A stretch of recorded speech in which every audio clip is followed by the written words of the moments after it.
Obrigada. Eu gostaria de agradecer ao professor David Shallenberger pela palestra e também por se dispor a vir aqui fazer essa abertura desse evento. É muito interessante a sua análise dos desafios que nós temos para as nossas instituições no campo da internacionalização e também a apresentação dessas estratégias que, para nós, são muito relevantes. Antes de... Vou abrir o debate, mas eu gostaria apenas de fazer uma pequena intervenção com relação à sua reflexão sobre esse conceito de internacionalização que, para nós, é tão caro. Eu gostei muito da maneira como o senhor apresentou a questão da internacionalização, não apenas como um objeto em si a ser alcançado, mas também como todo um processo institucional que tem a ver com o conhecimento entre culturas diferentes, independente da área do conhecimento, né? E que isso se faz principalmente através de uma cooperação em rede. Acho que esse conceito de internacionalização ele é instrumental em termos de uma cooperação internacional. Então, eu gostaria que o senhor falasse um pouquinho mais sobre esse conceito específico que o senhor desenvolveu na sua palestra. Would you like me to translate? Yeah, just which concept, which particular concept? Yes. I was talking about exactly the concept that you developed here in terms of the internationalization, not only as a strategy, but a way of intercultural exchange and cooperation among many institutions. I have, by here you mean in Brazil? Or No, in general, your in talk, general. your concept. For many, many years, I've worked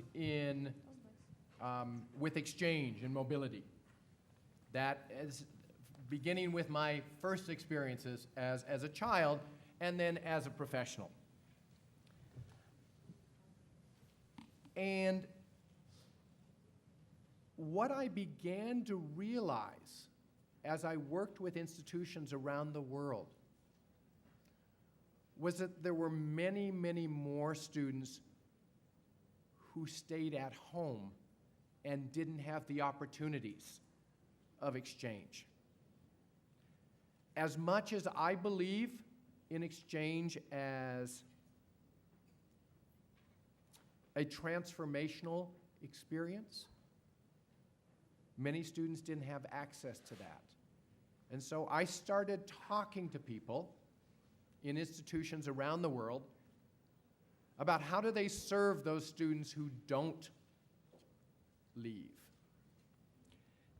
At the same time, there was new literature coming out on comprehensive internationalization. And at that point, the discussion was that internationalization is not something that happens only in one part of the institution. But indeed, it needs to be part of the culture of the institution from the very top to the very bottom. It needs to be part of everything that the institution does. So it was that literature and my experience that came together to come to this place. Thank you very much. Eu abro, então, para discussão, perguntas. Podem ser feitas em português ou em inglês. Tem uma pergunta lá em cima.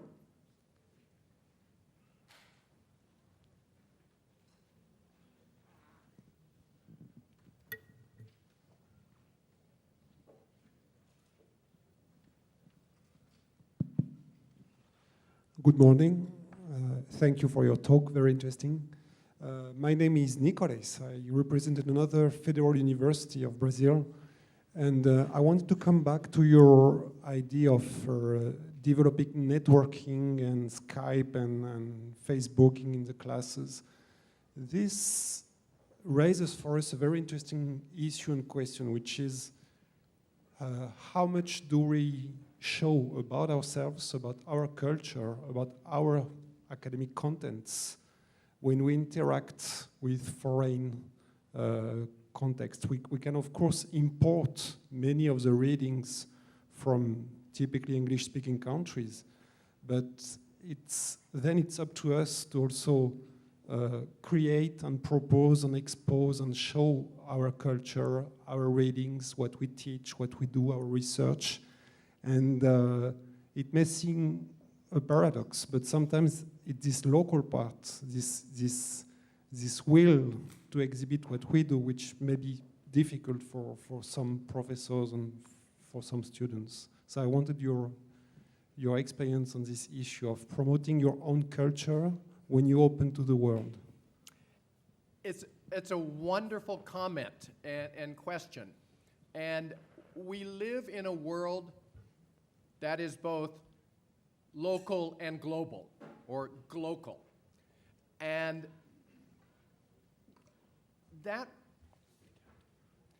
is part of our experience as human beings, as professionals, as professors, and as students. And so I think we are living that paradox. We should be living that paradox all the time. And so yes, we promote our own culture, but we also need to, I believe, show profound respect for other cultures and other understandings and other ways of being in the world. And so for me, it's about doing both at the same time. And it's about understanding that our students may be here in Belo Horizonte, but they're also linked in a global world. And so there are many things that I might be proud of from my own culture, but the last thing I'm going to do is to say that my own culture is the best culture, because I want to create a world where we respect others. And so I build that into everything that I do. I try to. I'm not always successful. I don't know if that answered your question, Nicolas, but. Obrigada, Nicolás. Uma pergunta aqui. Hi, professors. Thank you very much for your lecture. My name is Aline. I'm a PhD student here at the UFMG, and at the same time, I'm currently working for the state government of Minas Gerais. So I would like to know, in what extent has the European Union been responsible for or has contributed for the internationalization of its universities? And what kind of institution or what kind of phenomena could have a similar role in Brazil and in Latin America in general? It's interesting that you asked that question, because tonight I am flying to Cuiabá, where on Saturday I'm co-presenting with a Dutch gentleman on internationalization at home, who has done a lot of research on how the European Union addresses comprehensive internationalization. And I think I will know more. I will be better able to answer your question after that presentation. It's interesting, in talking with him, while there is great movement around Europe, very often students will actually stay for their studies at home, and they'll travel in their leisure time. Or if you happen to live in the Netherlands or Belgium, for example, you may go to France or Germany for dinner or your weekend, but not always study. But of course, we're talking about an environment that is much more internationalized in smaller spaces. It's not like Brazil, it's not like the United States. I think Brazil has incredible potential in internationalizing. It's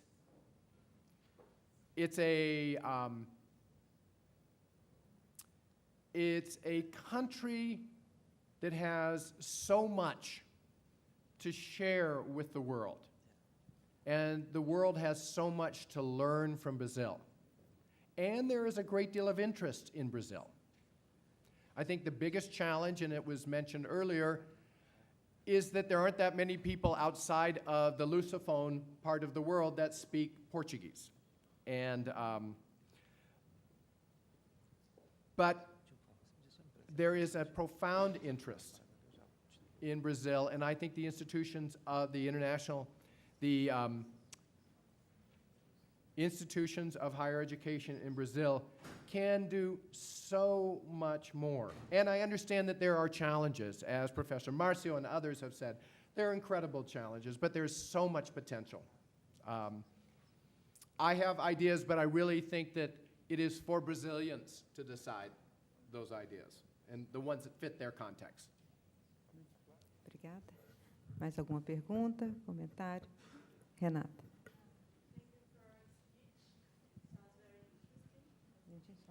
Minutinho só, Renata. Thank you for your speech. I'm a worker here at UFMG. I'd like to ask you to talk about a little bit more about the training that the staff of the institution can receive to be prepared to this institutionalization. I have a training design which I've shared, and I'd be glad to share with you. It depends on what the role is of the individual. So administrative staff might have a different training, will have a different training than professors teaching their courses. But as part of the training, what I do is I share strategies like this, and then I have people develop an action plan, more complicated than the one I distributed, and to make specific goals that they will do as part of that. And then they come back in 3 months and report on what they've been able to do. And we talk about places where they can get support to do that. And then they come back in 6 months and a year and report again. And through that constant training, through applying ideas like these ones to your own particular situation, you get the support, and you get the practice, and you get a group of colleagues that work with you. And again, I have a training design I'm happy to share with you or with Professor Fabio, and he can share it. So. Roma.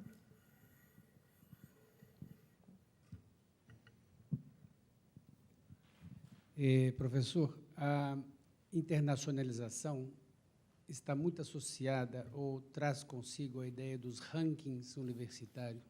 Gostaria que o senhor falasse um pouco, porque há um receio de uma adesão muito acrítica, pouco crítica aos rankings, a ideia da competição.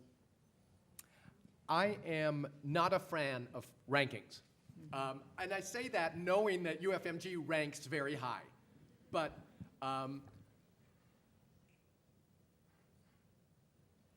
I like to focus on the level of the individual student. So if I have a doctoral student who wants to study outside of my country, it's often not the best decision to go to the school that is ranked the highest, because that might not be the school that fits the particular interests of the students. My problem with rankings is that the formulas, the methods that they use are not inclusive of the needs of all kinds of students and the weights that they give to certain things. So it may be that a Brazilian student who wants to study in my country, in the US, should go to a tiny school in Kansas and not to Harvard, and might get a better education at that tiny school in Kansas because of individual professors or individual areas or individual needs. So I respect rankings, but I also have concern. Obrigada. Mais alguma pergunta? Professor Shallenberger.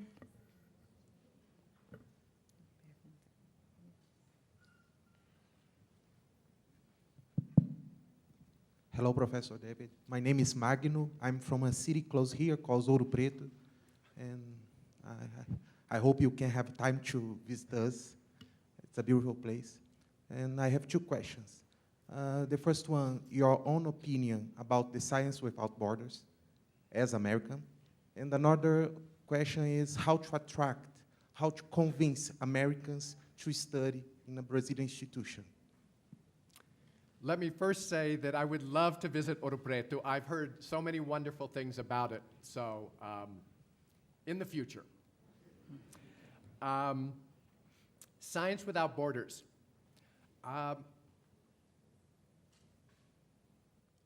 My experience, let me just give a little context.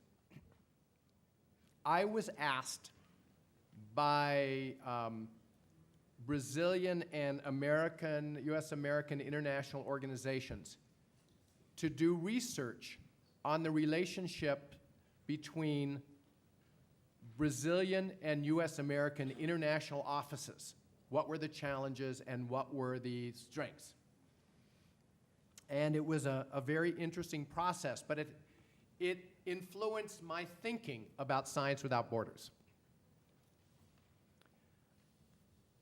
I think that many of the students who are participated in Science Without Borders have had wonderful experiences and learned a great deal, and it's been an amazing opportunity for them. I think that there have been challenges, often administrative challenges, whether it's accepting credits back here or the student finding the right institution abroad, outside of Brazil. I'll give you an example of that. There was a student of medicine who went to a university in the United States. Again, this is undergraduate. In the United States, we don't teach medicine at the undergraduate level. It is only graduate. And it was really difficult for that person to take courses that contributed to in this case, his learning. When you talk to international officers in the United States, they will talk about the wonderful spirit and energy of Brazilian students. I think Brazilian students are among their favorite students. They contribute to the culture of the institution. They have often have a positive, optimistic, fun kind of spirit to them, and they bring interesting background readings, understandings. So I think if we could figure out how to solve the administrative problems, if we could figure out how to make sure that students had the absolute best choice of institutions to travel to, if the institutions, the host institutions, the home institutions of the students have sometimes complained that they have not had as much say in where the students have gone.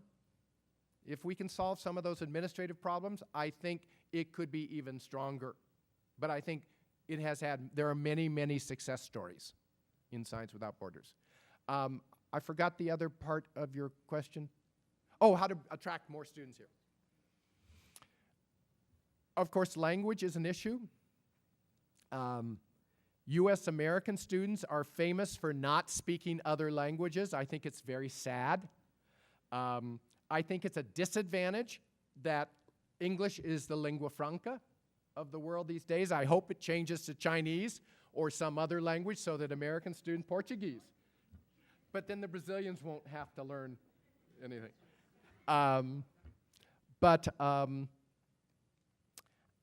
So I think developing programs in English are one way of doing it.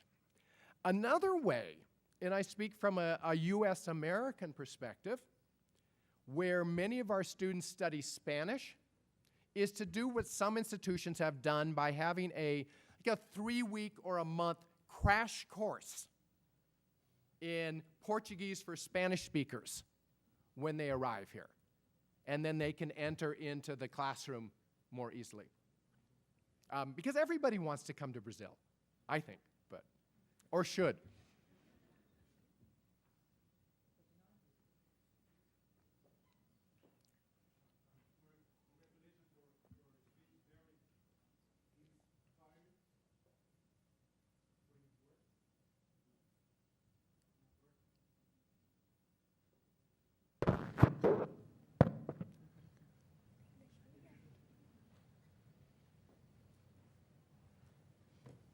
So, very inspiring, your speech. Thank you. Thank you very much. And I would like you to comment about the user experience like a student. So when you're arriving to the university, what should be the desirable user experience in the university other than, of course, high quality of education? And what should be the wish list of the students to go to somewhere, what they expected? Would you comment on this, both things? Sure. I'll make a couple comments. One is that I believe that the learning of an international student at, let's say, UFMG or any institution is enhanced, is improved when it is facilitated by intercultural work. I think that while you can drop someone into a course or a program, it's better if you help them learn about the culture and if you help them become deeply appreciative of the culture. So having courses, seminars, opportunities where they can learn about the culture of Brazil, of Minas, of UFMG, where they learn to, they acquire like lenses for understanding. For example,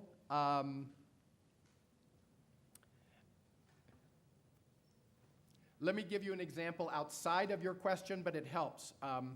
When I was talking to the U.S. American and Brazilian international officers about their conflicts, some of them had to do directly with culture. And the Brazilians criticized the Americans about being too focused on money and numbers and not on the relationships that they were creating.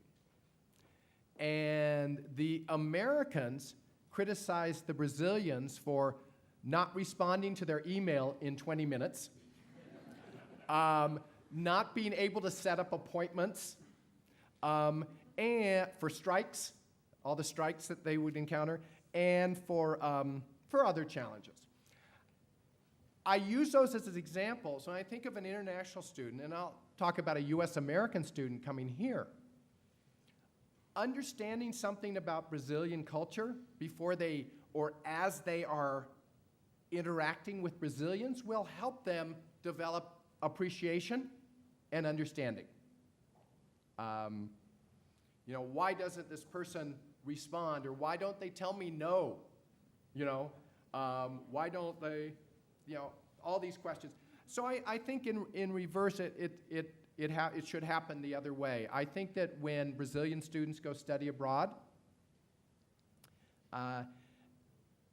it's important that they learn about the culture that they will be living in, that they learn to understand the culture, that they learn, for example, some of the stereotypes of Brazilians in other countries, and that they learn to handle those stereotypes. So as an intercultural specialist, I focus on those kind of things. yes, it's important to have help with visas and getting a CPF number and a bank account and da-da-da-da-da-da. But it's the cultural understanding that I think is the most important in both directions. Mais alguma pergunta? André. Hi. Thank you for your talk. My name is Andrea. I'm a professor at the Faculdade de Letras. I work especially with English teaching and teacher education. I have to admit, I don't have a very good, big experience in terms of internationalization, but last year during my postdoc in Canada, I had the opportunity to visit two, let's say, not so big universities and one very small. And I took with me a folder that UFMG has, especially for this purpose of internationalization. And I wanted to have partnerships with these three institutions that I was in contact with. And one of the things that I heard from them is that these internationalization partnerships are extremely difficult to make. They take too long. And the second thing was that, yeah, we are very interested about Brazil, but we already have too many of these partnerships. So what I concluded is that one of the problems is that for these partnerships specifically is that these partnerships have to be made on a one-to-one institutional basis. Would you suggest any strategy to overcome this problem? Do you have any other ideas in your experience? Like the Science Without Borders is a program that does not involve one-to-one institutional. But is there any other example that you know of? Anything else that you would like to share with us in these terms? Sure. I was working at a Brazilian institution a few years ago, and we were examining their partnerships. And they might have had 300 partnerships on the books, but maybe 50 were active. And they had to decide whether they were going to turn off, close down some of the partnerships.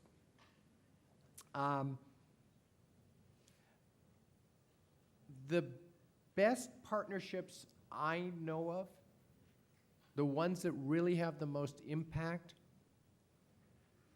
have often started with one professor in Brazil and one professor in Canada sharing a research interest or an academic interest and collaborating informally, and then it moves to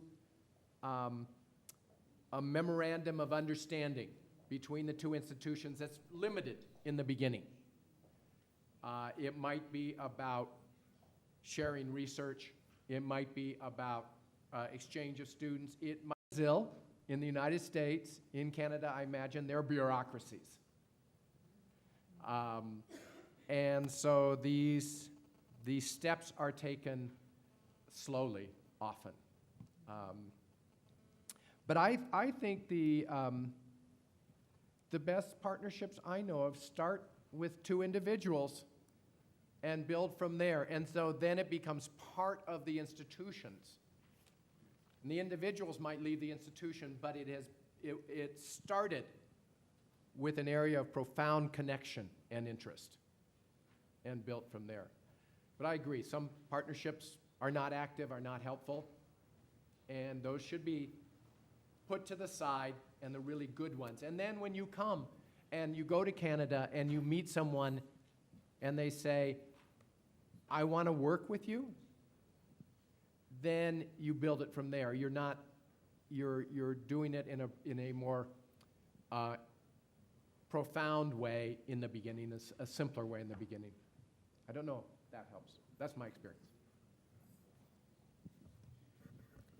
Obrigada, professor Shallenberger. Chegamos ao final dessa sessão. Eu gostaria de agradecer mais uma vez, professor, pela instigante palestra e pela disponibilidade de discutir conosco os nossos desafios, as estratégias para uma maior internacionalização, tanto em casa quanto com outros parceiros que nós possamos fazer ao longo da nossa vida acadêmica. Então, agradeço muito. Nós temos agora uma outra mesa, mas também eu gostaria de convidar, reiterar o convite à participação dos eventos de hoje à tarde, quando nós poderemos também discutir especificamente algumas questões que nos interessam. O professor Márcio de Castro também estará aqui, se quiserem fazer algumas perguntas, alguma discussão nesse campo, e também com relação às atividades de amanhã, pela manhã, que eu acho que são atividades concretas de GTs, dos grupos de trabalhos, para propostas concretas de internacionalização que nós possamos fazer para a nossa instituição. Então, agora, o professor Fábio, né? Então, muito obrigada mais uma vez, professor Shallenberger. É um prazer tê-lo aqui conosco.